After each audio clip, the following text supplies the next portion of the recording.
दोस्तों किसी भी तरीके के क्रिमिनल केस में दोस्तों, चाहे वो मैट्रिमोनियल डिस्प्यूट से पैदा हो, यानी कि पति पत्नी के बीच होने वाले झगड़े से दोस्तों, या फिर किसी तरीके का लैंड डिस्प्यूट हो, या फिर किसी और तरीके का क्रिमिनल केस हो दोस्तों, तो क्या होता है कि एफआईआर दर्ज होने के बाद में जो इन्वेस्टिगेशन होती है उसमें किसी भी प्रकार की कोई असुविधा ना हो, इसलिए अक्सर क्या किया जाता है कि आरोपी को पुलिस द्वारा हिरासत में ले लिया जाता है दोस्तों।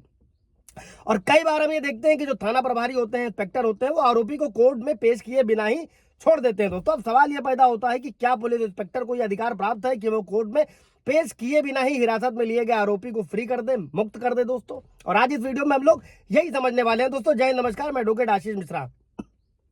लाइक कर दीजिएगा, शेयर कर दीजिएगा, सब्सक्राइब कर दीजिएगा ताकि इन्फॉर्मेशन और लोगों को मिल सके दोस्तों। अगर किसी भी तरीके का किसी पर क्रिमिनल केस है या किसी ने शिकायत दर्ज कराई या एफआईआर दर्ज कराई है तो डरना है या कानून को समझना है दोस्तों, इससे ये क्लियर होने वाला है दोस्तों। कोई सवाल जवाब होगा कमेंट में पूछ लीजिएगा। इसी के साथ में अगर कानूनी लड़ाई लड़ने के लिए पैसे नहीं है, मैंने अपने कई वीडियो में बताया है, आप लोग नालसा की वेबसाइट पर जा सकते हैं, अप्लाई कर सकते हैं। हर डिस्ट्रिक्ट में डीएलएसए का ऑफिस होता है, जिला विधिक सेवा प्राधिकरण का, वहां पर जाकर अगर आप पात्र हैं तो निःशुल्क विधिक सहायता प्राप्त कर सकते हैं दोस्तों। अभी बढ़ते हैं वीडियो की तरफ दोस्तों। सोहन लाल बनाम पंजाब राज्य का एक मामला था। इसमें यह डिसाइड किया गया था, निर्धारित किया गया था कि एफआईआर किसी भी अपराध के लिए जो है किए जाने का सिर्फ और सिर्फ सूचना मात्र है दोस्तों। ये एक एप्लीकेशन है और ये कोई सब्सटेंटिव एविडेंस नहीं है, क्योंकि अपराध का जो इन्वेस्टिगेशन जो होता है दोस्तों वो पुलिस को करना होता है। यानी एफआईआर दर्ज होने से कोई व्यक्ति दोषी या अपराधी नहीं माना जाएगा जब तक पुलिस के पास में कोई ठोस एविडेंस ना हो, साक्ष्य ना हो।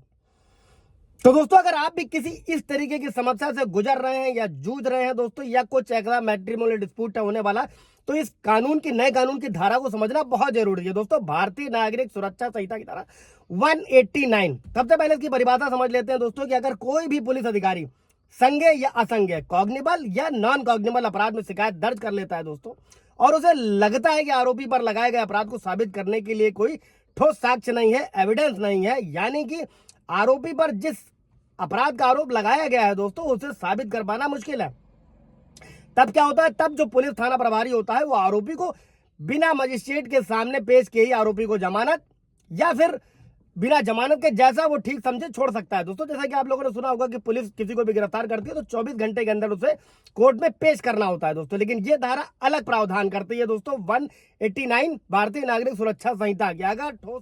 अब अभी अगर मान लीजिए दोस्तों किसी तरीके का क्रिमिनल केस है तो कुछ चीजों को समझना बहुत जरूरी है दोस्तों।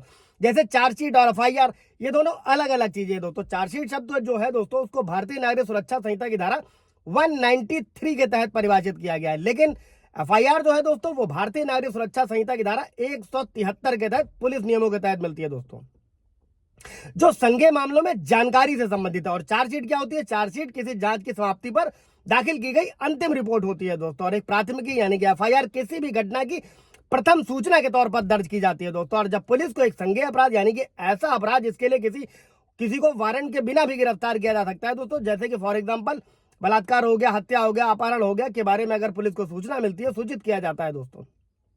और एक प्राथमिकी यानी कि एफआईआर से किसी व्यक्ति के दोष का निर्धारण नहीं होता है दोस्तों, लेकिन एक चार्जशीट में सबूत भी होते हैं। और अक्सर मुकदमे के दौरान जो होते हैं दोस्तों, अभियुक्त के ऊपर जो लगाए गए अपराधों को साबित करने के लिए इनका उपयोग किया जाता है, यानी कि चार्जशीट का इस्तेमाल होता है दोस्तों। साधारण शब्दों में ऐसे समझिएगा कि एफआईआर दर्ज किए जाने के बाद में जांच होती है और भारतीय नागरिक सुरक्षा संहिता की धारा 189 के तहत पुलिस मामले को मजिस्ट्रेट के पास सिर्फ और सिर्फ तभी ला सकती है जब उसके पास पर्याप्त सबूत हो दोस्तों, अन्यथा आरोपी जो भी है उसको हिरासत से रिहा कर दिया जाता है। कोई सवाल जवाब होगा तो कमेंट में पूछेगा। Thank you.